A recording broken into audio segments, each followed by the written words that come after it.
I am the last one in. Ordinarily, I am the first face most customers see. First to receive questions, compliments, and complaints. Customer service, swimming pool receptionist, entering the building at 10:25, ready to begin at 1:30.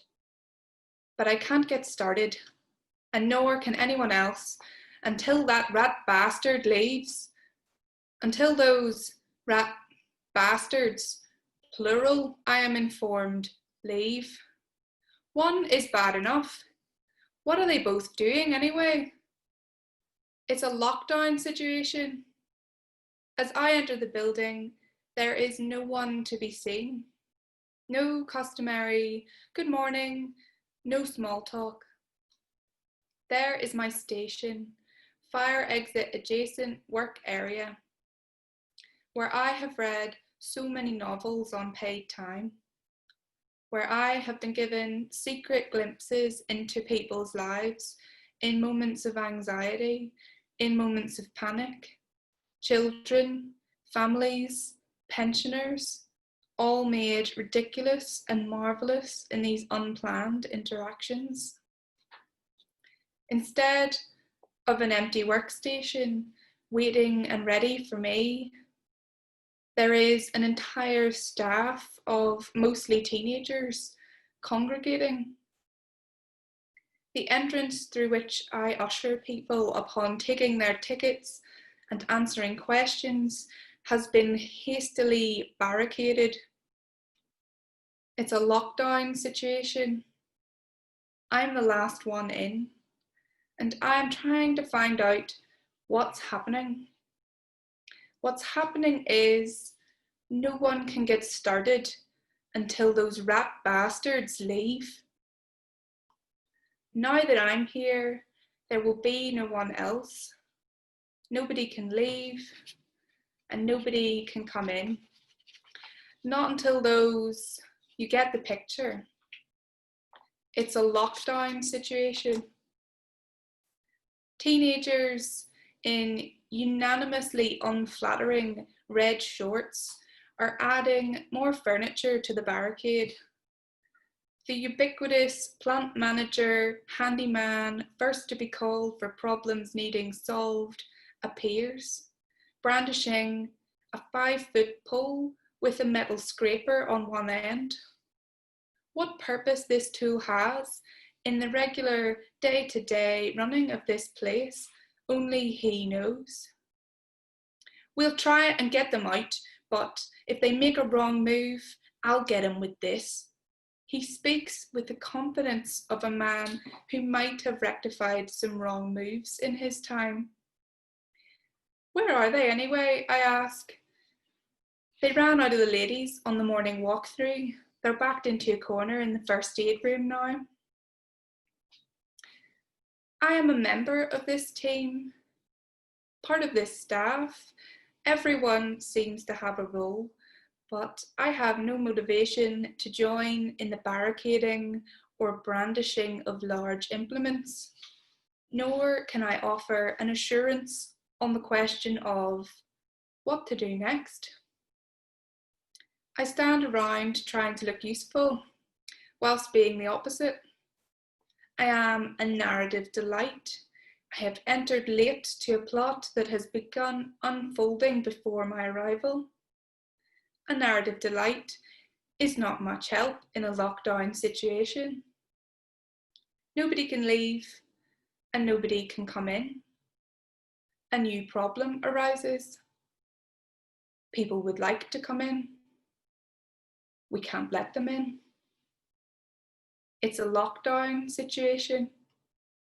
So we send our team leader, our chief of charisma duty supervisor to the entrance, where normally he would usher in the waiting masses with welcome.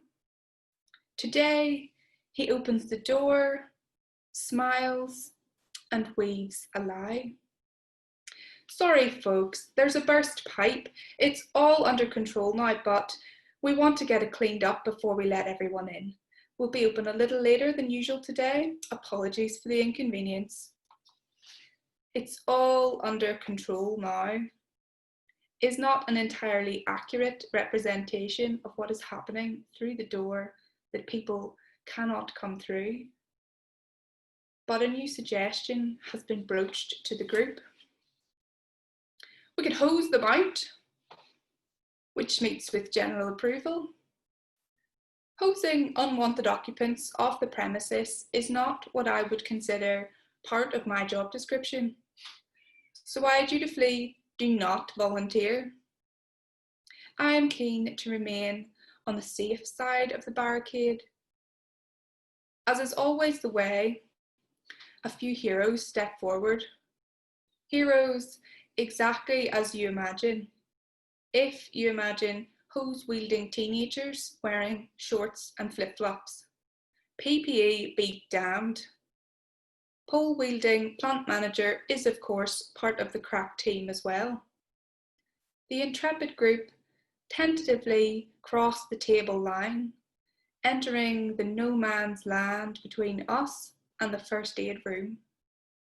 Normally a place for crying children requiring a plaster. Now the home of the enemy. No smile, no welcome for these visitors, not today. Today, our welcome reads, "Do not bring us your huddled masses, we will hose them out." And hose them out we did. Our team enters the first aid room and shortly after, two whiskered, brown-furred snouts exit, claws skittering across the tiles towards the fire exit door, flip-flopping teens hot on their literal tails. No need for the pole or the tabled barricade, they take a swift route to their only available exit. Operation Rat Bastard, a success. The fire exit doors are closed behind their furry behinds, but it's still a lockdown situation. People would still like to come in. People would like to come in with their children, children's feet, bereft of shoes, surely cannot be allowed to walk where tiny rat feet once skittered. One call to upper management later, and the hose squad has been requisitioned from rat eviction to cleanup. A task that not even my soft administrative hands can avoid. The barricade is deconstructed. Pole-shaped weapons of rat destruction are swapped for mops and cloths. The area is given the bleaching and disinfecting of its life.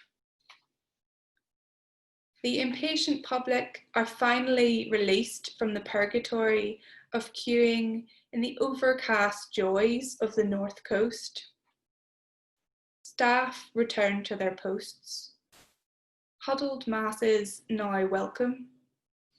I take my station, fire exit adjacent, thinking about, but saying nothing of the non-human visitors to the human ones.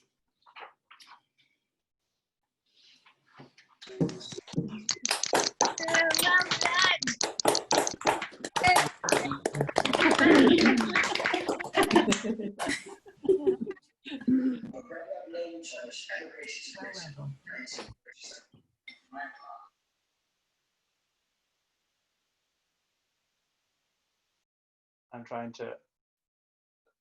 Thanks very much, Alice. It was great to have your story. Do you still have that job? I'm trying to unmute you here. It doesn't seem to be working. You don't have that job. I don't seem to be able to unmute you. I don't know why that is. It was a brilliant story. Can you unmute yourself there, Alice? Oh, there you are. You do have that job? No, not anymore. Oh. Did your job end shortly after that particular incident? The building is now locked down permanently. Well, it's possibly a good thing. Mind you, children are resilient. They can get over it, and they can always wash their feet. So, great story. Thank you very much.